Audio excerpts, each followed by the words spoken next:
At first, it's quiet, nothing but the creaking wood beneath my feet. Then, music starts to play. I notice the boxy television set in the corner of the room is turned on, a grainy old cricket match on the screen. It's all very much the same from what I remember, except for a lone otter sitting at the counter bar. He's holding something to his head, an ice pack. He's nursing some shitty import pale ale in his free paw. There's no one else in here but him, at least in the front area. Hey, you! The otter's posture stiffens. Yeah, you! Are you real?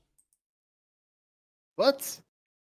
He responds back, his tone exasperated and groggy. Confusion. That's a good sign, I guess. I step a little closer, the otter using the bar counter to rotate himself in his swivel bar stool. He's decked out in a skull t-shirt, cargo pants, and one of those lame scout caps that only jarheads, leather daddies, and theater kids wear. He seems dazed, squinting at me like I'm a bright light. Someone turning up the orchestra in here? What? After a moment, something seems to click and his eyes widen suddenly, a long smile crossing his snouty muzzle. Motherfucker! He pushes himself to his feet, making his way through the bar's haze. What are you doing here, you big ass bitch? He claps my shoulder roughly, then pulls me into a tight hug. For an otter, he's got a strong grip, and I actually irk aloud as he pats my back. The fuck? What the hell are you doing? After a moment, he pulls away, raising his shadowed brow beneath his hat. Then I notice his eyes, baby blue, almost gray. Not a common color for his kind of otter. There's some bags under them, though, like he hasn't slept in some time. I was fixing to ask you the same thing. It's been dead all night, and I wasn't expecting company. It's kind of unreal seeing you here like this, though. It's been. He huffs, astonished, with a slight air of sheepishness. Well, a while. He folds his arms over his chest, the otter looking up at me from beneath the brim of his hat with a sort of wry expression. He seems happy to see me, and it's also familiar. Wait a second. I blink. Jesus fuck. Sid? He lets out an amused noise, nodding. Yeah! Wait, don't you even try to tell me you're here by coincidence. He's an adult. Fucking 6 feet tall, I'd reckon. He's in shape, too, rocking a full-on muscle shirt. I look around as if expecting to see Chase around a corner with a video camera and shit-eating grin. Still no... There's still no one around us, though. I'm sure there's a reason I'm here. He seems to perk up some, doing a one-handed finger gun gesture. Finger gesture my way while the other nurses an ice pack against his head. Knew it. I'm glad. Knew it. I mean, I'm glad, yeah. Did you get my Christmas package? I wasn't sure you'd like it.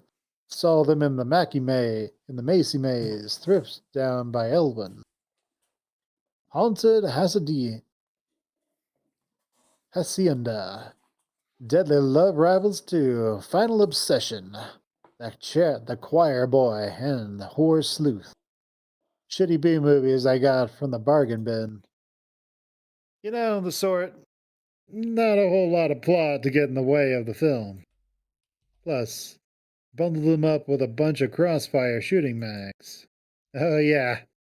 I also threw in some jerky I got from a trade show after my match in Desert Springs.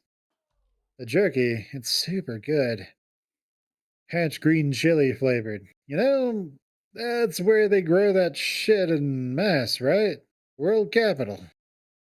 I can't help but stare, absolutely flabbergasted.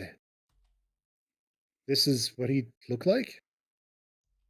When I don't immediately respond, his smile dissipates some. Maybe you didn't get it? Fucking delivery guys, right? Probably some weasel or something with a good smeller. He honks his own black nose. Pining for some jerky. Am I fucking dreaming right now? Am I asleep? Or just tripping? The otter, Sydney. He's looking at me more worriedly. You, want to sit down or something? Uh, I look around a little at the still empty bar. Facade or not, my legs are killing me. sure. He motions towards some old wood and velvet bar stools next to a raised table in the corner. We take our seats. After Sidney grabs his drink, of course. Damn, Sid got huge in this one. Yeah, Sydney got beefy. Yeah. I don't know where the bartender went. He's usually in the back. I look toward the smoke room door. Nothing seems to have changed about it. He? Yeah, he. Big tiger fella. Only guy who works here, as far as I know. He scrunches his brow, thinking for a moment. Unless he's got a sex and species change to become a blonde bunny with a big bouncing tits. I don't think so. I grunt. The hell's he talking about? He was into dressing up in chick panties. But I don't think we're talking about the same person. Or to the same bar. Sid snirks, looking at me a little wide-eyed. Thinking of one of your gay bars, right? The fuck are you talking about? This is the gayest bar in the state. If this were real, we'd be 20 fucking there'd be 20 fucking dudes reaming each other behind that door as we speak, including the bartender. I point to the familiar no smoking labeled door, my tone more firm now. Including you? His comment has a derisive, teasing tone. After a second, he blinks, looking back over his shoulder to see what I'm pointing at. You've been porking guys who go to clown school? That's a that's a goddamn tiny janitor's closet. It says so on the door. I squint at the door. For a brief, fleeting moment, I can almost quite make out little mop and bucket symbol posted in the center, but it's simply not there. I honestly don't know why I came here tonight. I guess I just had a good feeling about it in my gut. And by that, I mean I saw a picture outside for some Chipotle dusted beer, and my stomach got a boner. I guess it also worked out since I got to see you. He thrusts his arms towards me, trying to put on a cheeky, sarcastic grin, like he's trying to play off the statement as he realizes how sappy it sounds. There, to my knowledge, has never been advertisements of spiced beer nuts posted outside the bar here. Jesus. I slowly lean back into my chair, letting out a long exhale. It's real good to see you, too. More so than you probably know. He opens his muzzle to speak again, but I cut him off. Sid, where do you think we are? He takes a swig from his beer, peering at me for a long moment before examining his surroundings. It's you know, he snaps his fingers a few times. The beer nut place? He frowns, shifting his ice pack back to his noggin. Fuck, I'm not that sauced. Hit my head real hard on the counter when I was bending over to pick up my phone. Uh, shit. Did we have plans to meet here? I genuinely don't fucking know. I sure as fuck didn't. Mm. I trail off for a moment, swallowing away the tight feeling in the back of my throat. I pull my phone from my pocket, turning it over in my hands. Still dead. I wasn't expecting to see you ever again. His blue eyes widen, the other giving me that same doe-eyed look he'd give me after we'd been hanging out. I'd say I have to go. He never, he never wanted to go home. Look, I know after I bailed on the interview you set me up with, you were pretty pissed. Rightfully so, too. Fully justified. I get that. I know. I fucked up. What? I'm trying to get clean. I swear to shit. It's just so fucking hard, you know? You on drugs? No, I mean, no, now.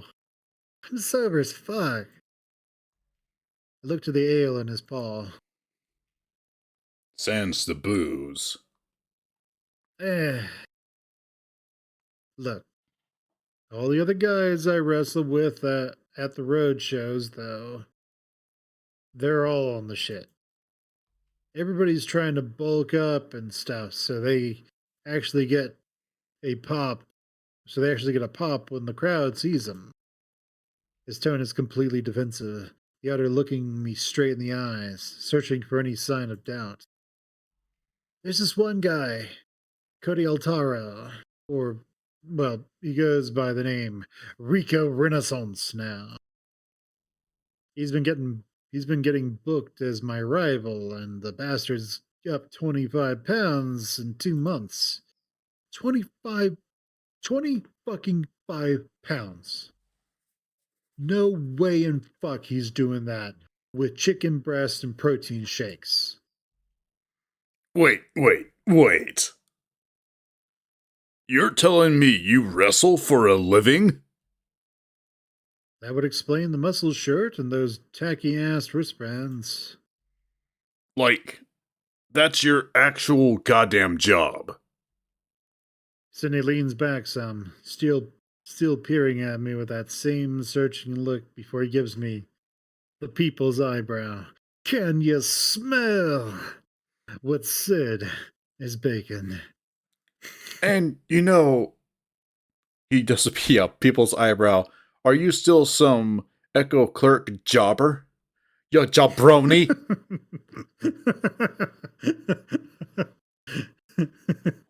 Sid is ready. Sid just walks into the bar. Oh yeah, Macho Sid is. Oh yeah, Macho Sid! You tear my shirt in half! Oh yeah! His commercial is just some fat guy punches him and then runs off. It's like stupid way to lose fat. Or is it just turned to the good idea, bad idea?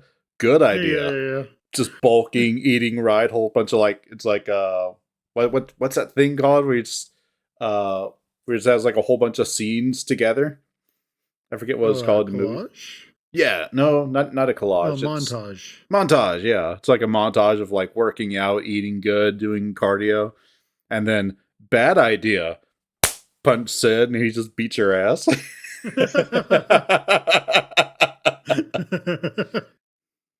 How to lose weight. And Echo. Or wherever the fuck we are now. Yeah? You used to go to my shows all the time. SSF, Sunday Fun Day Fights. SSF, Sunday Fun Day Fights? It's mainly fucking juggalos and shit and a shit show. And shit show. It's mainly fucking juggalos and shit now. And we get paid in pennies and grass, but, you know, it's a start. I'm tough. He sniffs, eyes drifting down his arms on the sticky table surface. He doesn't seem grossed out by it. Ryan told me that they never clean up in front of anyone. They never clean up the front anymore. Said not to touch the underside of tables since they're packed solid with two things, gum and cum. I noticed patchy areas in his fur near his inner elbows, and it takes me a moment to register. He's got fucking injection marks. He seems to me He seems to see me staring and pulls back his arms. I gawk at him for a moment, Sidney bracing himself for whatever I'm about to say. It gives me a sinking feeling in my gut, but makes sense. With the shit Sid dealt with growing up, every sign was pointing towards him getting some sort of chemical addiction down the road. It ain't just roids, is it? Well, yeah, well, you know me. Take some shit for, the mental stuff. Mental stuff. I'm assuming it ain't prescription? You assume correctly. He speaks slowly, twiddling his thumbs in his lap, his eyes dancing from the bottle in front of him to me, then back. I'm not sure what to say. We sort of just sit there in awkward silence.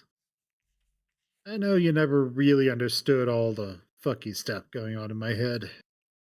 I just want to thank you for sticking around as long as you did. Can't say the same for anyone else. I'm not really an easy person to have the back of, especially when I'm one person 1 minute and another the next. I remember the shit Chase. I remember the shit Chase was talking about earlier, about the incident at the ice cream place in Pueblo. The way he just clicked and changed. He continued speaking, the otter shifting his thick tail listlessly behind him. And tell your roommate Dax thanks as well. I know you both really tried to get me a stable job at that print shop. Oh, okay. This is Carl, maybe?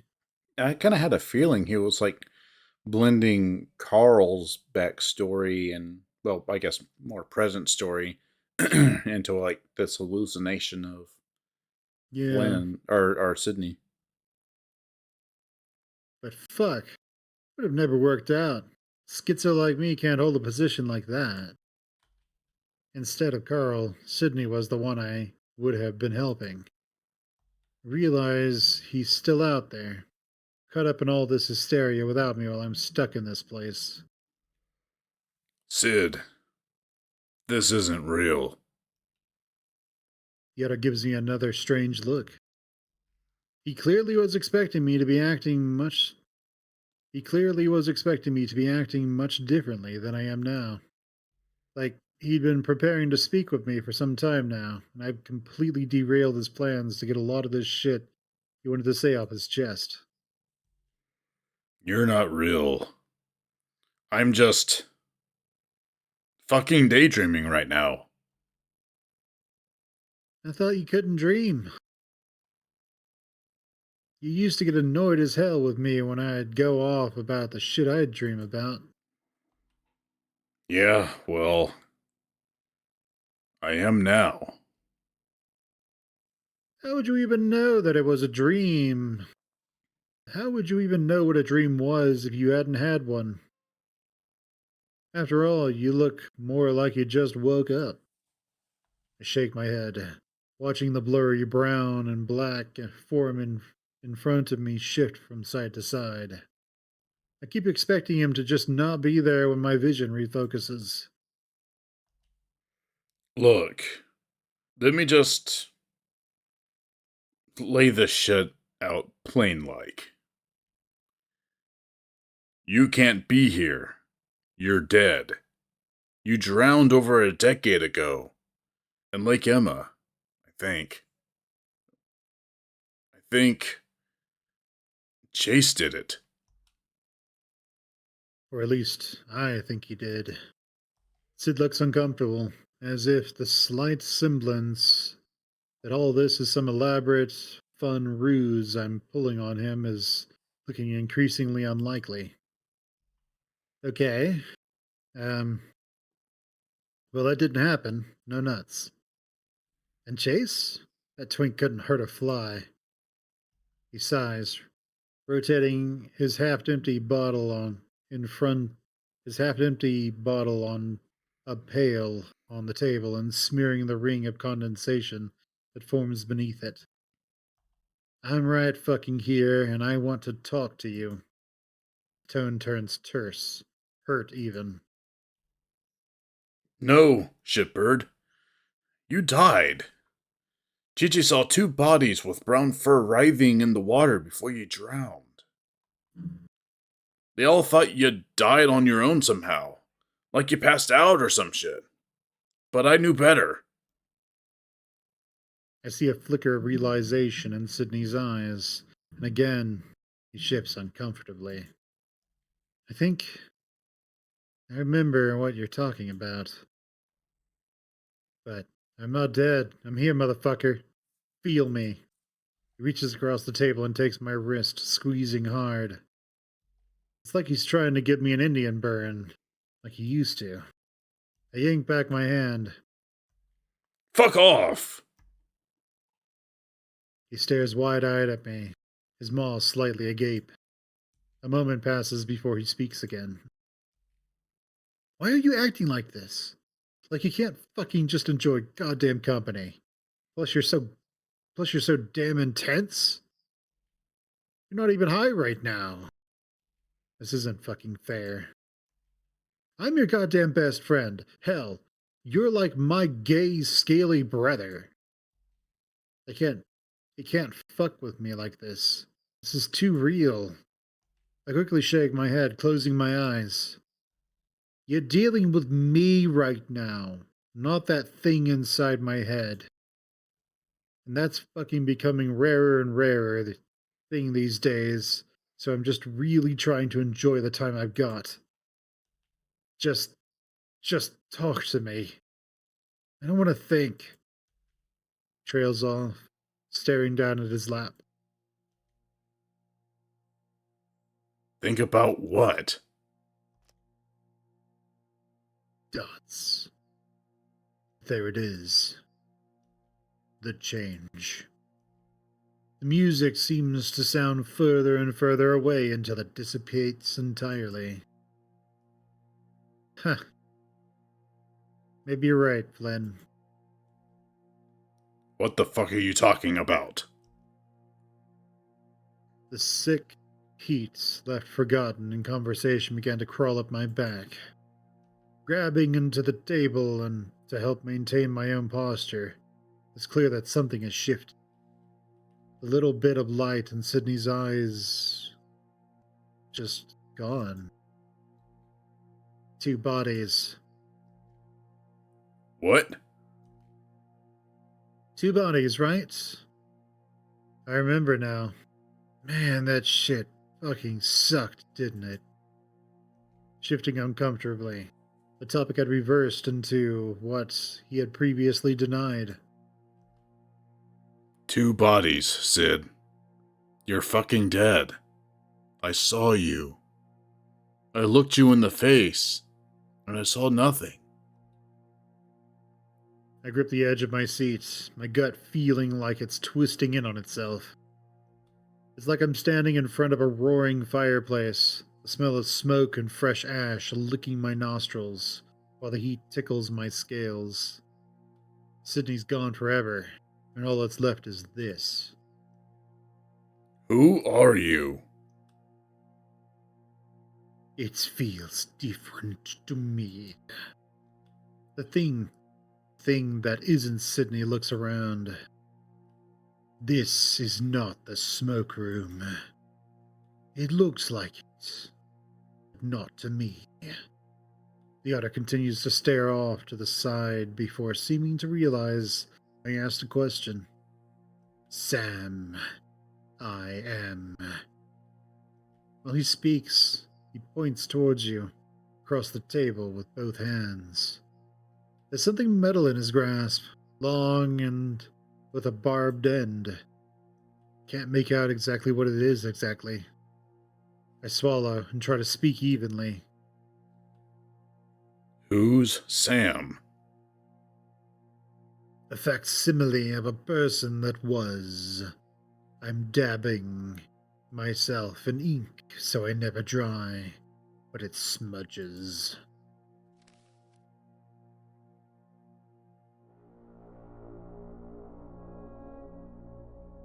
A simulation. In here, I become me with you. Me?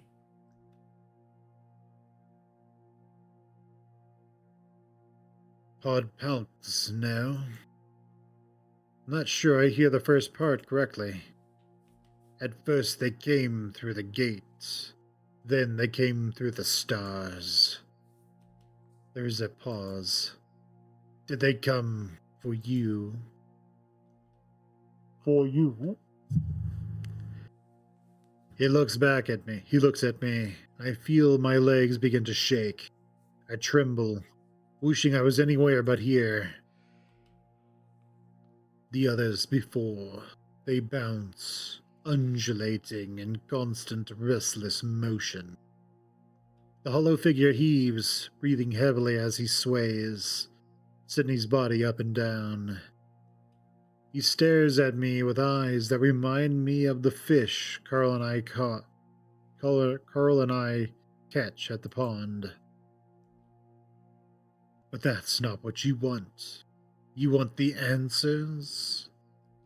After all, it's a bit late for love, and too still for lust. I. I just need. I just fucking need to know what happened to Sydney so that this hysteria stops and that everyone else is safe again. That could help.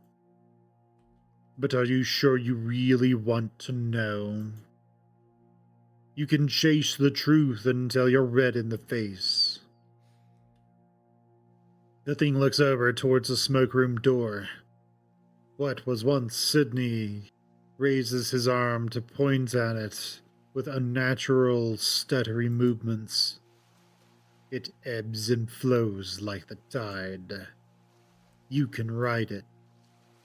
Each time the tide comes in, it's a little less of what it once was. Abstracted. It goes where sorrow sprouts and takes with it what it can before rolling back out.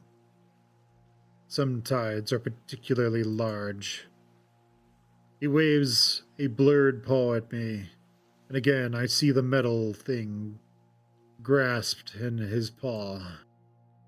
He seems to see me looking at it and holds it in front of me. You burn them all down around you until only the truth remains.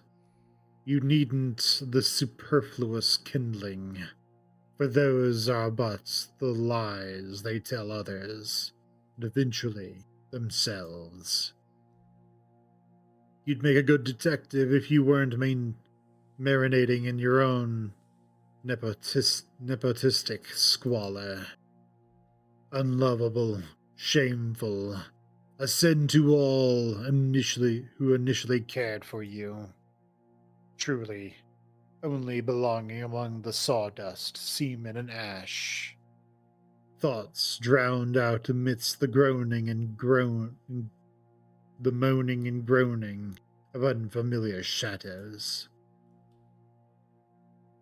The only one who precisely knew you, who precisely loved you, ushered into the tide by those you thought fondly of, and justice denied again and again and again. He pressed the barbed tip of the rod into the table. There were 6, and now there's 5. The distorted otter is looking at the thing in his grasp when he says this. It's a fire poker. I hesitate to speak, my mouth feeling dry and my forked tongue caught between my teeth. Yeah, I get it. But, well, what I just saw with Sydney, was that real? It could be. Somewhere in here. He seemed to be referring to the poker. I reach for it, but my hand can't quite touch the metal. Phases right through it. The hollowed thing just stares at me, watching my futile attempt. Slowly I rise to my feet, my legs gelatin-like as I wobble some. I manage to steady myself with my tail, grasping the sticky table for support. The distorted otter just watches me, somehow looking almost eager. With no small amount of trepidation, I begin to approach the smoke room door, the sound of crackling flames growing louder the closer I get. This has to be it. The alternative being doing nothing, which, while real damn appealing, probably wouldn't stop what's going on outside. If that's how this works, that is. I grasp the handle. Fuck me. Many have. I stop, looking back over my shoulder. The figure is leering closer. Now. Dots. Fuck you too. As I turn back to face the door, I swear I see the shape smile.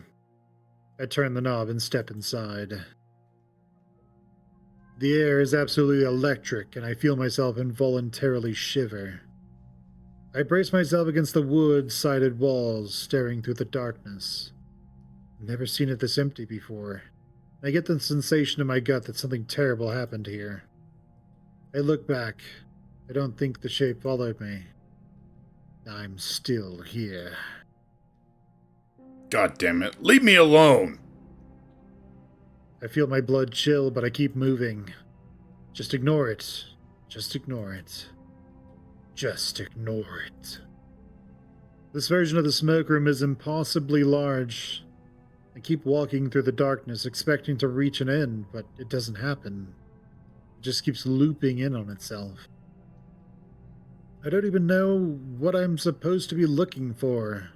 I hear a sharp crack, a gunshot, followed by a low cry. Someone's wailing. It doesn't sound like it's coming from inside, but rather a reverberating noise outside. Far away. The whole room begins to vibrate as if activated. The rumbling, stronger on one side of the room. I walk in that direction. As I approach, I hear more wailing, more voices, some sounding different and rather close. Flynn! Now there's huffing and panting, the sound of hooves and soft feet on stone floor. They're trying to catch up with me at the other end of the long cavernous hallway. The rebar from before. Jesus, I'm not in the smoke room. I'm in the mines. It's very, very hot. I feel my whole body rumble like shockwaves are bouncing my insides. Kinetic energy. Electricity. Like 1,000 subwoofers reverberating from the stone walls. We're here. The source. The seed. Dude! Stay back! Initially, it's like a cold shower, an icy sensation that presses against my front and washes over me like a tide. I recoil, but there's nowhere to withdraw back to. At first, measure. The body isn't able to discern extreme cold from extreme heat. Though, though that though that time soon passes, the burning feels all too real. I can feel it seep in between the cracks of my scales and lick at my more vulnerable flesh beneath. I'm standing in a fire, but I don't see it. I see nothing. I can't even tell where it's coming from. Wherever I go, the burning follows. The fabric of my clothes ripples and the seams begin to snap away. Some of it falls to the floor while the rest clings to my body like new skin. Even the air I breathe burns, making my insides boil. This isn't in my head. This is real. I'm burning. I flail into the darkness, running now. After a while, it feels like I'm practically gliding. I hear a sound and move towards it. Fucking help me! I utter, my voice raspy and light.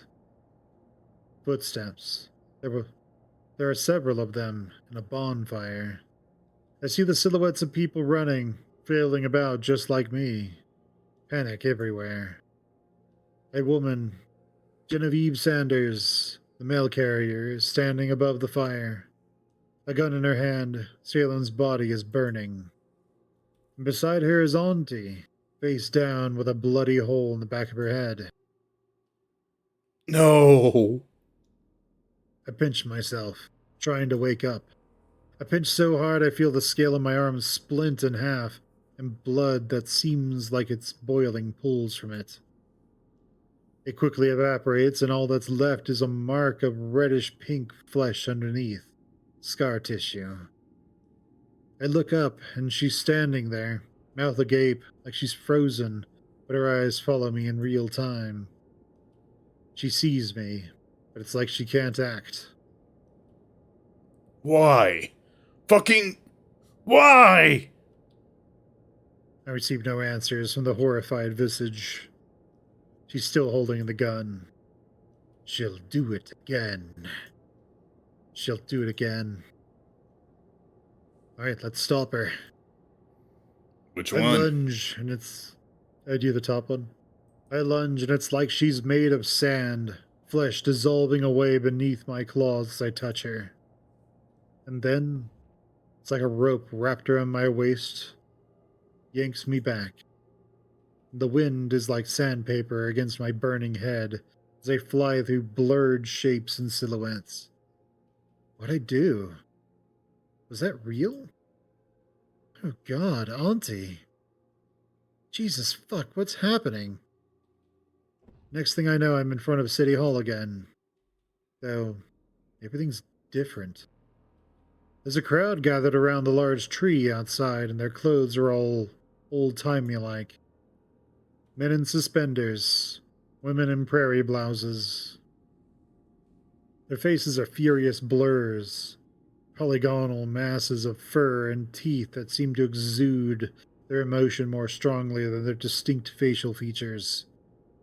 The Meseta Fennec stands upon a wooden stool with a noose wrapped around his neck, the priest next to him reading his last rites.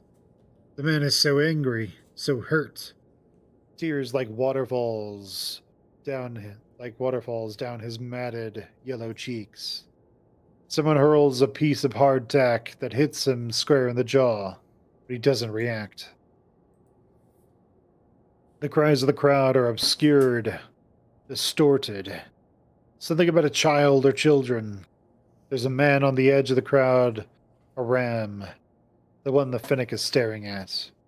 He looks like Carl. The ram pivots on his hooves, walking away, but stops when he sees me, his expression vacant. The Finnick shouts indiscernible hatred at the man, and just then the stool is kicked out from beneath him. As he sways, feet kicking, driblets of piss cascading down his overalls, as if the ground beneath itself begins to bounce. It's something so palpable, so awful, that it's beyond words. that it's beyond words, that I can feel within my mind more readily than the burning of my flesh. The stony faces of the mob seem completely unaware that their actions are feeding something far greater than they will ever know. I'm sucked away again, and I feel my scales fall from my body like black and orange confetti. My thudding heartbeat becomes increasingly irregular. I'm standing behind a shelf now. There's someone in a hoodie next to me, but he doesn't notice I'm here. He's got a camcorder. I think it's Salem? He's younger. A large bear, larger than me by a couple of inches, steps out from what looks like a bathroom door. It's Brian, meth dealer who lives in a trailer on the outskirts of the old city limits. He sees him at the smoke room. I see him at the smoke room sometimes. He deals there. Neither of them are looking in my direction. I soon see why. There's a Finnick on what looks like a rack nearby. One of his eyeballs are gone, but he's still alive. On the television behind Brian, a sideshow of grotesque imagery flashes by. One of the Finnick's missing eyes on the smoke room counter. It looks like the place was closed, so nobody could walk in and see what they were doing. In the real world, the Finnick's words are garbled and distorted, as if coming from an old VHS. He's feigning love for the bear, asking for him to hold him tender-like, instead of whatever else he has planned. The Finnick's face becomes increasingly blurry. Is that Danny? Casey? Or Keith? There are so many, they blur together. Salem's grinning, the reflection of his camcorder screen leaking a stark glint in his eyes. I feel myself move out from behind the shelf, beyond my own will. There's a rumbling. There's a rumbling pull in my guts. I'll be pulled away at any moment now.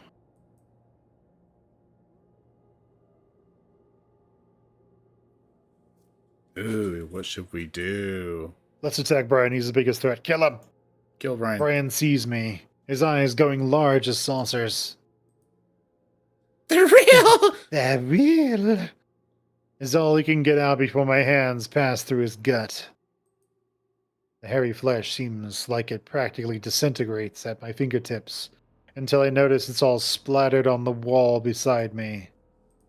As I'm pulled away, I can just make out the tusked, smiling face of Salem. It's all full of shock, but the smile remains, and so does the maimed Finnick. I gasp into the void, the fresh blood mixing with my own. My actions no longer feel entirely of my own volition. It's like something pulling in my skull. Like back at City Hall when I condemned Chase. We make the justice we're given. I pop back in front of the familiar ram and salamander. All that had happened was some horrible vision. But my body feels the same. The gaping expression of the duo show no sign of relief. Carl!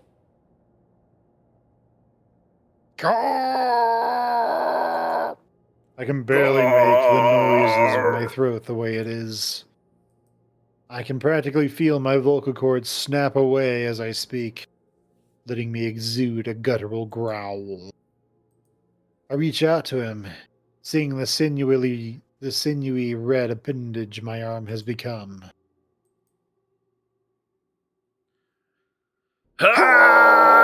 Ah!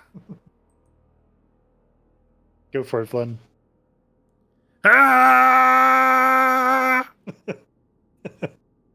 I think you're just maxing out, so I'm gonna go Oh, with no, mine. I'm not maxing out. It doesn't show me maxing out at all. Okay. The tunnel shakes around me. Carl and Dax both turn and flee, Salamander screaming his absolute lungs out. Terrifying to them. They're about to round the corner. I see Carl hesitate. He looks back at me. I can't see his expression, and I can't call out to him. I have to let him know I'm still in here. Some strained effort, I turn my wrist around and close all but one of my fingers. The ram continues to stare as the rumbling increases. I'm pulled away once more. Goes on like this. At each stop, I lose more of myself, mentally and physically. Each visage that appears before me, some new unspeakable evil I hadn't fathomed existing.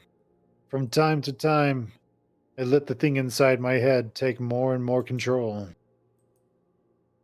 Sometimes I don't have the control in the first place, when the suffering is strongest.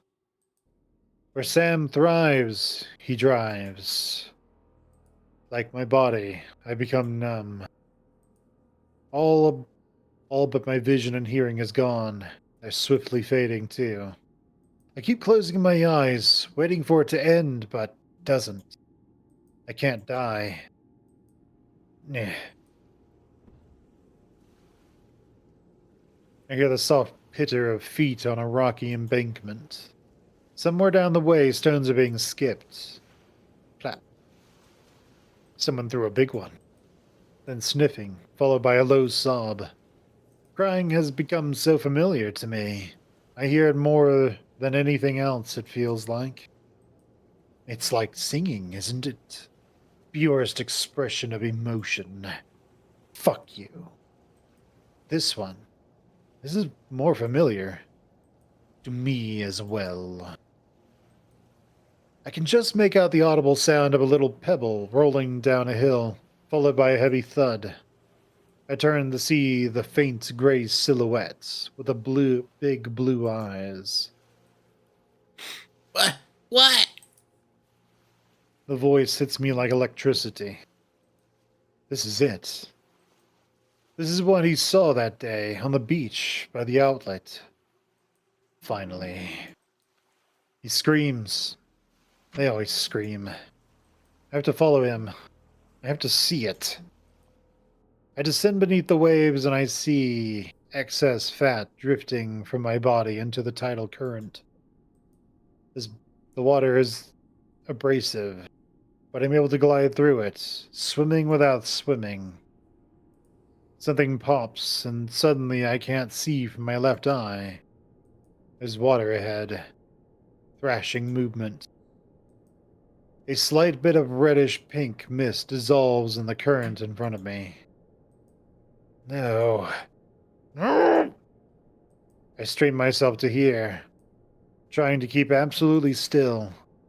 But other than the faint occasional splash, there's nothing. Eventually the splashing stops. I know my best friend is dead. The rest in the current, the voice in my head is fortuitously silent, not pressing me into movement or action. And though my eyesight is gone, my skull punctuated with nothing but empty sockets and orifices, I see something. Bright blue eyes and starry skin. It's Daxton, I'm sure of it. He does not move, though I can read the intent in his eyes that he very much wants to. Instead, he remains motionless, and we stare at each other. I imagine speaking to him, telling him what's happening to me. But words are rambling, my mind not what it used to be, but it doesn't seem to matter. He meets my gaze regardless. I ask him if Carl's all right, and of course he doesn't respond. I then simply state that I hope he's okay. I go on and tell him about all the crap the Ram and I have been through. About how much I hope he fucking makes it out decently enough. I'm sure they'd give him another shot at the interview on account of the town-wide madness. I tell him I hope it's over now, wherever he is. And finally I apologize for what an absolute ass I was to him, when he deserved goddamn none of my angsty bullshit. He never shows any indication of understanding or even blinking. Most surprisingly of all, it feels as though hours pass. The hysteria simply holds on, whisking me away. No rumbling, no fire, no screeches into sudden chaos. Just a slow, eventual feeling of drifting away somewhere else, somewhere dry. There's the telltale sound of a hot water heater rumbling nearby. It's humming. It's humming away. Someone must be taking a shower or it's laundry day. I feel the vibrations more than I actually hear the thing. Then, faint whimper. The sound is stifled, as if the upset individual is trying to hold back tears. It's high pitched. It's high pitched, feminine. Girl. Distortion is only slight. I bring my hand up and feel wooden slats. When I push harder, the whole surface bends and folds outward. In a closet door. The sniveling stops. Slowly, I hold up my hand and do a small wave, gentle movements, as I'm sure the distortion is making it look faster. It's quiet. All I can hear is the water heater in the girl's room. There's the shuffling of sheets and small footsteps.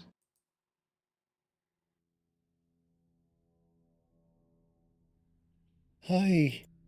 Her voice is timid. There's another long pause. Are you real? I think for a moment, and slowly I shake my head.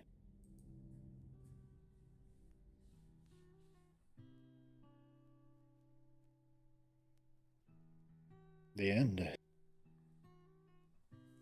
So, Flynn is the socket man. Flynn is the socket man, tortured by whatever the hell this force in Echo is that causes the hysteria. Yep, and you guys can learn more about it if you go through Ad Astra. Apparently? Apparently, I guess. I don't know. Oh no. Whatever it is, it can bend time and send people forward and backwards in time, so. Yeah, whipping them all Or- around. Probably that's what the whole. When they say that it looks like a strobe light, maybe that's what's actually happening. They're just Yeah. moving forward and backward in time and just getting gradually closer each time they pop back into that scene that people are seeing it in. Mm-hmm. That's fucking crazy, dude. I mean, there's also supposed to be the whole thing of, like, this is going on in, like, a star system-wide demi-plane or something like that. That kind of gets regularly recreated, I guess? Maybe? Maybe?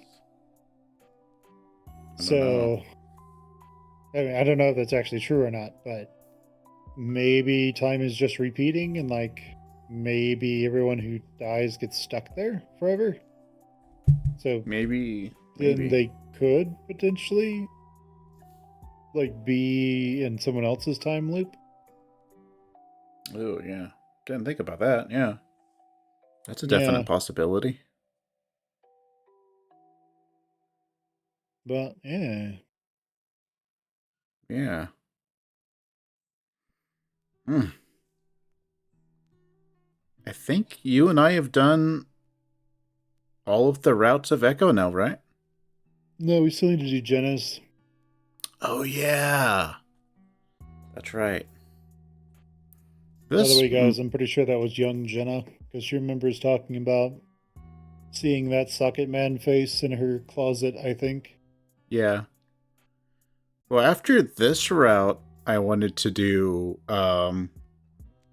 Route 65. It's like a shorter route. It's like a shorter set of routes. It's like a shorter story. I think you would really get a kick out of it. And people want us to do TJ's route. Okay, yeah, we'll definitely look into it.